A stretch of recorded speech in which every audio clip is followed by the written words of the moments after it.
As a female, right, the love or the way your mother showed you and treated you is the way you're going to treat yourself. And for your father, the way he treated you, the love he's shown you, is the kind of men you're going to attract. Stop looking for money, it's not missing. Stop looking for love, it's not missing. Stop looking for fame, it's not missing. If someone else can have it, you can as well.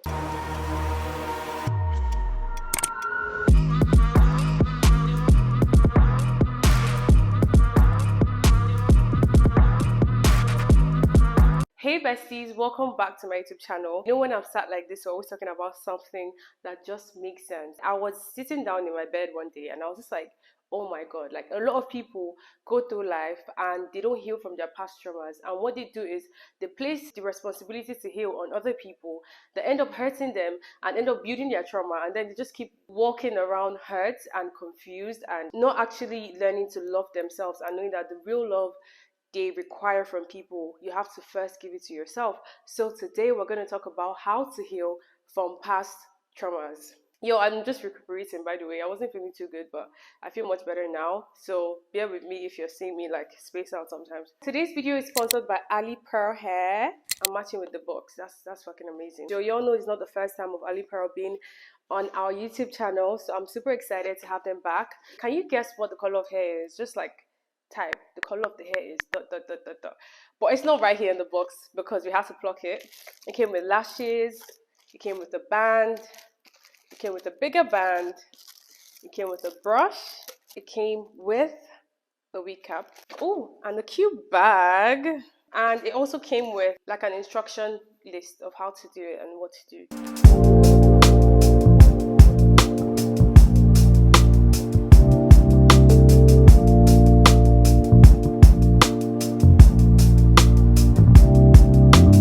I literally wrote down some things that have helped me. If you guys are not aware, I've had therapy 2 times before, and the second time was in December. I literally wasn't in a bad place. I just felt the need and the pull to reach out to this therapist I saw online. Actually, she literally taught me so much that I wasn't aware of. She taught me on how to heal from stuff like, you know how people talk about healing and they just make it seem like it's just something you do. Like, you know, when you have a wound and you keep it out there like for like 5-10 days and it heals. That's not what happens when you're talking about your emotions. Some things are still hurting you, but you don't know until something triggers it and you're like, oh my god, why is something from my past life, something from when I was like 10 years old, why is this still hurting me today? So obviously I'm going to be doing my hair while I'm talking to you guys. So there are points where I'll just do my hair, there are points where I'll be talking to you guys. So let's start. Woo, damn. Okay, so our first point is forgiveness. Can you guys see the color? The hair is so nice. Period. Per.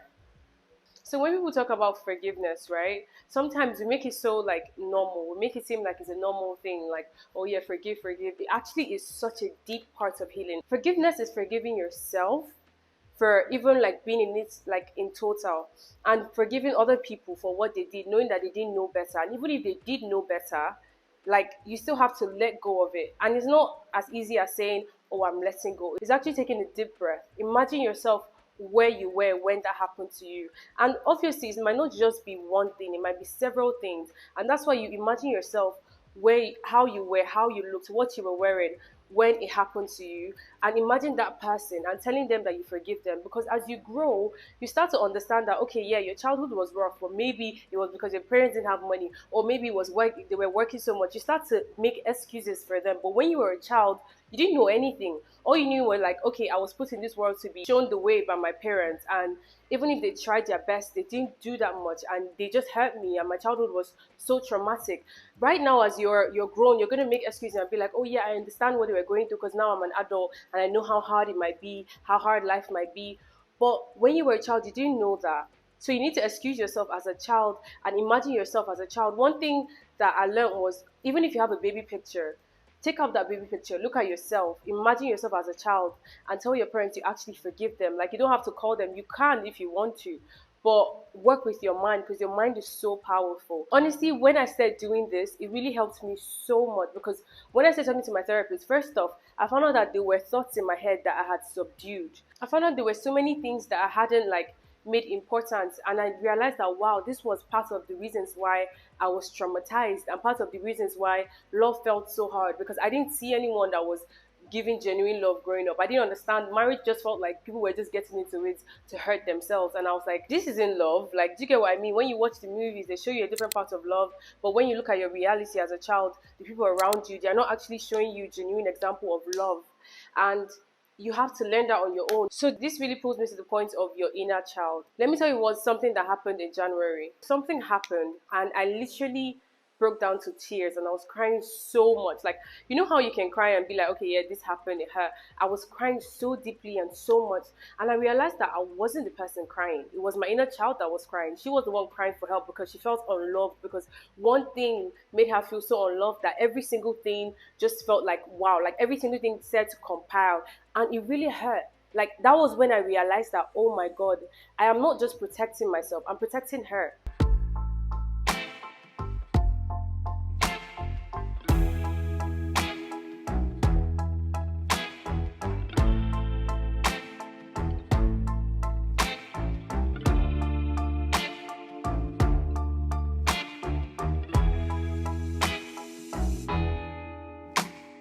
Yo, pardon the crazy, I swear, it's gonna look good in a minute.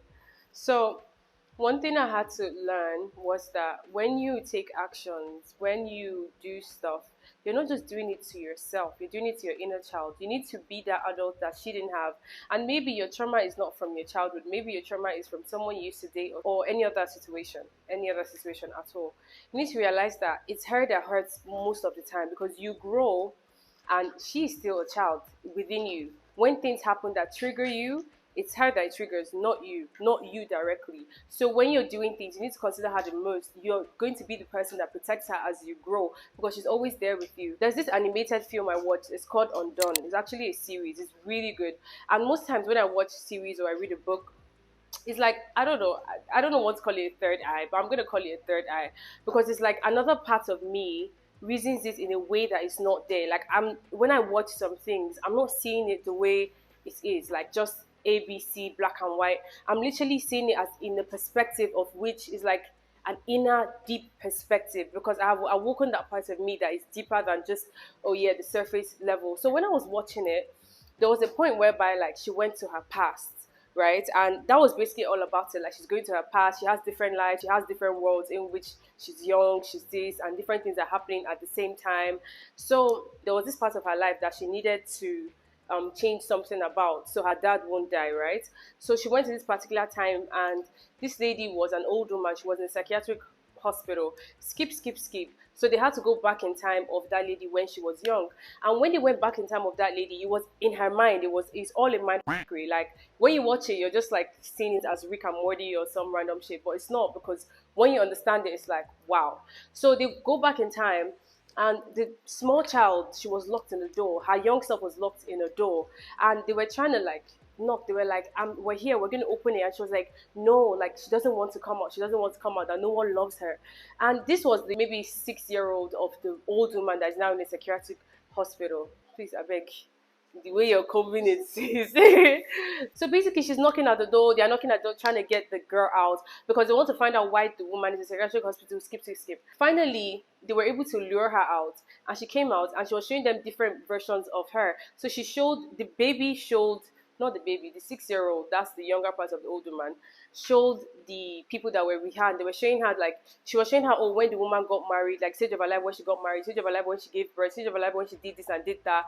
And she was just saying how much, like, whenever they would go into that stage of her life, they would tell the little girl, get out. Like, literally, when on her wedding day, they'd be like, get out, get out, I don't want to see her. But it's the same person. And like, finally, they all made peace and became one. So I know this might sound very whatever, but if you have to play back and understand what I'm saying, please do, because it might be hard for me to describe it. You get. So basically, that made me think of how many people lock their inner child or their traumas away, and you detach from her, thinking that, oh, she was the cause of something, thinking that, oh, because she went through this in your past life, and because of that you detach from that person. I know a point in my life where I couldn't look at like old pictures of myself, like literally old pictures. If you're my friend, I will tell you I don't look at my archives, because I'm like, I remember what I went through there, but that is me detaching a part of myself from who I am, and that will not heal the problem. Do you get? So literally, when they made peace in the Undone film, like you could see how much happier she was. Like it felt like life was becoming to make sense. So instead of just getting over something, it's good to go through it, and don't leave your inner child or the younger part of you just locked up and trying to forget your childhood and saying, oh yeah, it was so horrible, I'm going to forget it. Which I understand, but I'm saying that that's not the way to heal, because something is still going to trigger you, something is still going to make you feel that pain that you felt. Trust me, no one will take that away from you. I should really be a news anchor. I think I can do it. And that moves us to the next point of the weather for, yeah, I don't know, whatever. Next point. Chola Milta.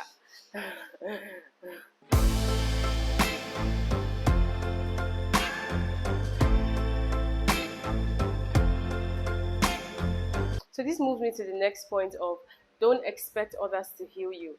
It's okay if others want to be in the journey with you of healing, which is so perfect. That's so beautiful. But to expect that from them is, it's kind of like, it's like giving your power. And let me explain that. When I say giving your power, like maybe for myself, like I had been in that point whereby I felt like having the right person, having the right love, having the person that's going to make me feel safe and perfect and everything and da da da, is going to make me feel healed, which goes a long way, because love is such a big factor in life. But at the same time, when you give out that power to someone to say, okay, I've gone through this, I've gone through that, what I want you to do is walk around my trauma. That's what they do. They walk around it, they walk around it, they walk around it. Do you actually heal? It's just like, I caught you, right? I caught you deeply. You have a very deeply injured wound. I don't take you to the hospital. Let me say, because of that, you won't be able to grab stuff with your hand. I'll be grabbing it for you. I'll be helping you with everything. I won't want you to leave the bed. I'll just be, but I don't take you to the hospital to fix what's actually wrong with you so you can do it yourself.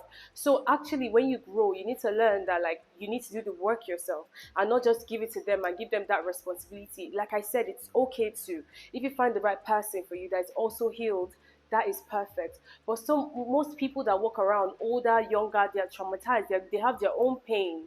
Especially when it comes to men. Like I realized that, like, they hold up so much of their pain on the inside, and you actually don't realize that. So even as they're protecting you, they're making you feel safe, and they're making you feel so loved, it's still fine to work on it on your own and hopefully also help him heal.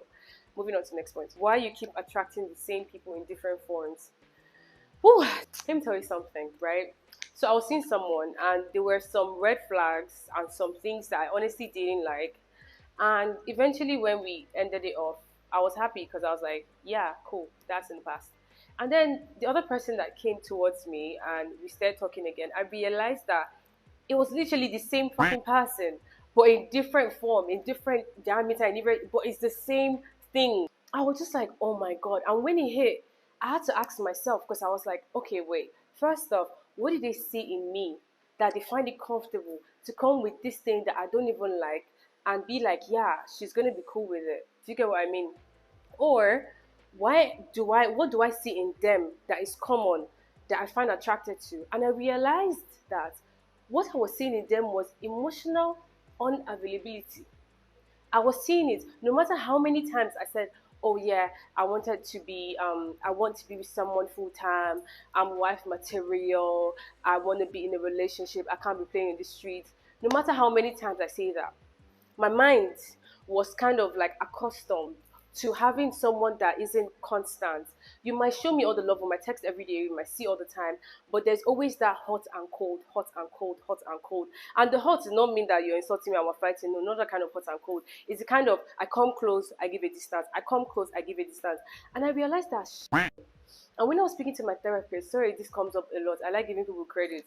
When I was speaking to my therapist last December, so I realized that she told me, she was like, you've actually never been in a relationship that the person was emotionally available before.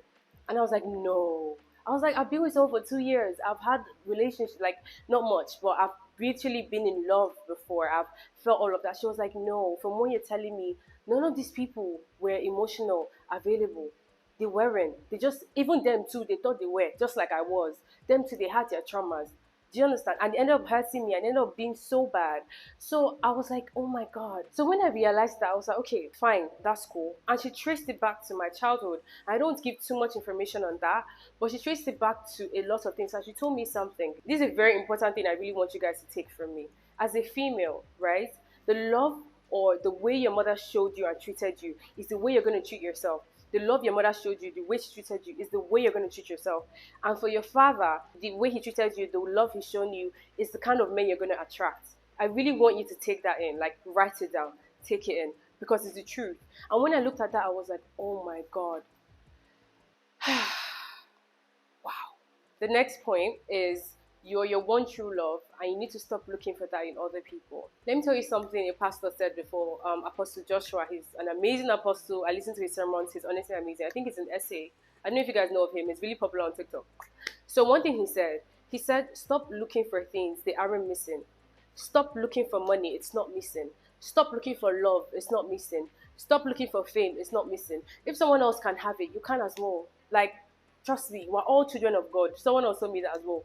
We're all children. I cannot be praying for someone's downfall for me to be shining. Them too, they're a child of God. I didn't know praying to God as well. So honestly, we need to understand that when you're looking for love, whatever you're searching for, it's going to be going away from you. Because what you're telling the universe, what you're telling the law of attraction is that, oh, I can't get this thing. It's that it's not my right to get this thing. You're looking for it, you're going towards it, and it's just going to keep going away from you. But when you're calm and you're saying that it's my right for me to have this, it's my right for me to have a good love, for me to have a love that makes sense, all of that is going to come to you. And yeah, I'm saying it, and it seems like, Francis, it's not that easy. But when your whole life is in accordance to something, when your whole spirit is in accordance to something, you actually get it. And that's why I always, always advise on healing. And it's still a process. Myself, I'm still healing. Oh. There are some things that happen, and I sit down and ask myself, why do I feel this way? That's the point I'm getting into. That's the point I'm getting. Let's not get ahead of ourselves. You know when someone says, "Oh, I think he's the one. Oh, I think she's the one. I just had a date with this person. I just met someone, and I really think that they are the one." What do you mean? No, I want to actually ask a question. What do you mean by they are the one? Like, did you come to this world like by yourself? Like, were you only one when you came to this world? And even you're a twin, you sure came, and it was just you. Every single thing that exists is from your perspective. You're not looking at the guy that's probably been somewhere because he's not in your circumference. You didn't see him. A lot happens in the world, but you're not aware because it's just you. You're always with your thinking. So why are you going to see someone and say they are the one when you have only been the one? You're the only person in your life. You have only been with your thoughts. Like, it makes you feel like something was missing in your life. I want you to understand that you're complete. There's no one that is the one. You're the one. You're the love of your life. You're the one that has been by yourself. You're the one that when you're sad, you talk to yourself. You're the one that has confronted yourself, that has protected yourself. No one else. When I began telling myself that I'm the one and no one else is the one, it literally took off so much pressure from relationships. Like when you're with someone and imagine putting them on such a big pedestal, you just start to overlook the red flags, overlook the red flags, overlook the red flags because you put them on the pedestal already. When they don't even treat you as much as you deserve, you don't even like get so upset because when you put someone on the pedestal and they do something, you tend to overlook it because you're seeing them on this big thing. You're seeing them as this human being that is like flawless and perfect. So when they show you flaws, you're going to just try and recreate it and repaint it. So honestly, when you start to see yourself as the one, you start to realize that you're the prize. You start to realize that you deserve so much more from life, and you go through that. You protect yourself, the safety, the love language you want from others, you start to give it to yourself. And that's like a whole new video on its own because I'm going to talk about that. Another thing about this, like, searching for true love away from yourself, right? Honestly, when you meet someone, relationships can work out. When you don't put them on this pedestal, it can work out because when you have problems, obviously not abuse or anything too triggering, please, like just normal relationship problems, you can find more solutions to them. You are more understanding. You see them as your friend rather than just, oh, this person that is the love of my life and should not do this. Oh, he's my boyfriend. Why is he doing this? But when you see them more as a friend and you find out that you guys are a team and you guys can actually work through stuff without, oh yeah, don't worry, if he doesn't do it, someone else will do it because my true love is still out there. No, it's within you. You're going to have experience. You're going to have people coming in and out of your life. You choose what you want to work. You choose the relationship you want to work. And it comes from both of you choosing to make it work. Not just by thinking that there's a true love out there, which there could be. But if you're thinking that it's out there away from yourself, you're already missing the point of true love. Anything that makes you feel a certain way within you, you need to ask yourself why. I'm going to talk about genuinely loving yourself. I know I've spoken about you being your one true love, and it not being away from you, and you not relying on other people to give you this love. Imagine you're sat by yourself, you know exactly what you want. You're the one that knows, so why can't you give it to yourself? It's harder for you to expect someone else to give it to you. I hope you know that. But you're the one that knows yourself. You're the one that knows what you deserve. You're the one that knows what you like. So start to give it to yourself. Sorry, guys.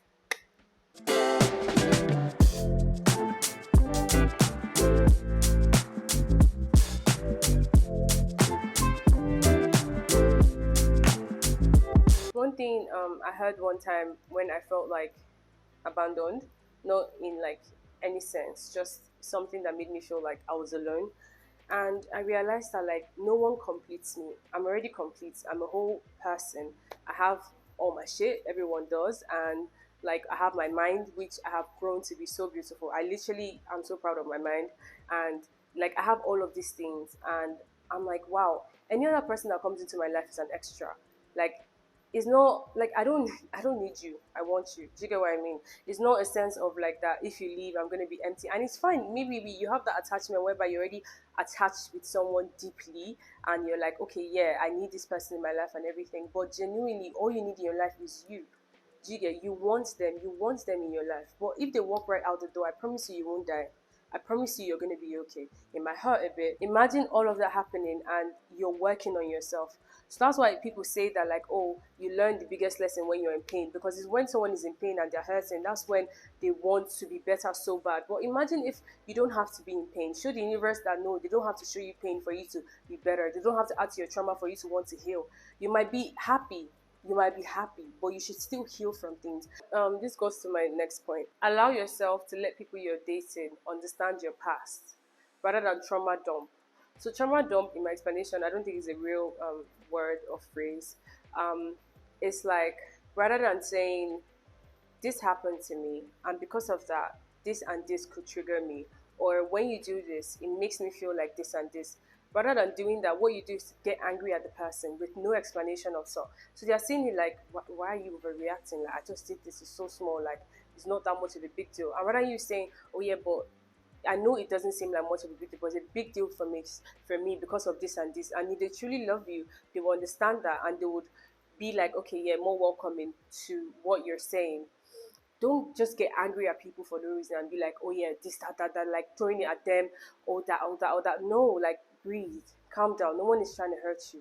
Do you get what I mean? I had to tell myself this a lot. No one is trying to hurt me. Because growing up, I was a really angry child. No, not really. Like maybe when I was like maybe 17, like when I was in uni, yeah, I was mostly angry. My teachers would tell me that you're really angry. And I wasn't angry like lash out, but I was just so defensive.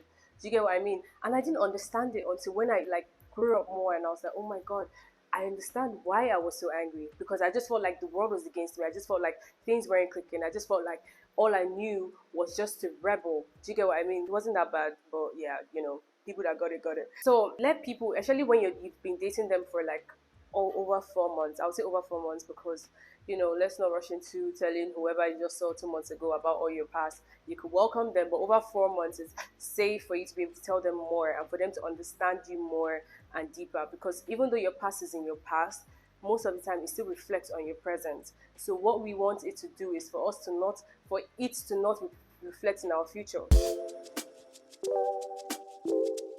But I just saw this point and it relates to something I said earlier because sometimes I just be going and I don't be looking at the points, but it just relates to what I said about actually healing from something and not actually just giving people that responsibility to walk around your pain, because it kind of leads you to emotionally dependent relationships whereby you all should go to therapy but you'll rather just walk around your triggers, and it's not feasible because in the long run, first off, you're probably going to get tired of that, and secondly it's just going to be like if you guys end up breaking up and you move on to the next person, you're going to expect that from the next person, and the next person might be a healed person that might be like, yo, I'm healed, I want someone that's healed as well, or that's in their healing process. So I would advise honestly and deeply, don't just go into a relationship and be like, oh yeah, I don't want this. You're just stating your rules, and you don't even know why you have these rules, you don't even know why you have this boundary. Like, boundaries are good, but these are some things that might be something that you could actually heal from, and eventually get into something great. A safe space, which is actually what we need. So this point is just therapy. Yeah, it's just therapy. That's just the point. That's the point. Okay, so on my last point, which is getting closer to God, I'm sure you guys have heard this from me over and over again. But genuinely, that has helped me so much. Like, I've come such a long way in understanding people, in loving people the way God loves them. Like, that's one of my prayer points. God, I want to be able to love people the way you love them, because we sometimes, when people do things to us, we don't see it from a very understanding human perspective. Like, ask yourself that, okay, this is an individual. They're not trying to hurt me. They're not trying to disobey me. They just made a mistake, right? And that doesn't mean we have to criticize them or just go overboard with our reaction. So literally getting closer to God helps you so much. It's helping you so much with finding actual deeper peace, like peace that nothing can break, like literally nothing. And I would say honestly, one of the best ways that I found to get closer to God is by reading the Bible, because I realized that so much we want, sometimes we don't even know what we want. There is so much knowledge and wisdom within a Bible, within the Bible, and honestly, we should try and read it a lot more. And also, there are boundaries that by ourselves that we don't even know. Sometimes we move around the world and we don't even have boundaries. But when you read the Bible and you understand some things and read between the lines, not just saying, "Oh yeah," not seeing everything so literal, like reading between the lines, you might actually start to develop actual biblical boundaries in your relationship, in your life. Like honestly, there are some things you just wouldn't do. There are some things you just wouldn't do, and that doesn't make you the most righteous, but like it just helps you a lot. That's literally one of my strongest points. Like when you're going through healing, you ask God for strength, you ask God for clarity. That's one of my prayer points right now, like for clarity towards my life, because I want to actually know what I should be doing, direction in which I should be going. So yeah. So guys, we've come to the end of this video. Thank you so much, Alipearl, for sponsoring this video. I honestly love this hair so much. Like, no, it's given. It's so easy. You can wear it curly, you can wear it straight. I said to wear it straight because I actually really love straight hair. So it's just so gorgeous and I love it. So guys, this is a 24 inches blonde highlight lace frontal wig. The lace frontal is 13 by 4. It's honestly so perfect. As you can see, I can wear it middle pattern, side pattern, updo, giving them different by the day. Yeah, so I'm honestly so glad. All description to the hair will be down below in the description box. And of course, about the topic, if you do want to talk, please comment below. I'll definitely take out time to respond. Please, I'm going to try my best. And I actually just want you guys to know that we're actually in this journey together. You're not alone. You're really not alone. So yeah, love you guys. Mwah. See you in my next video.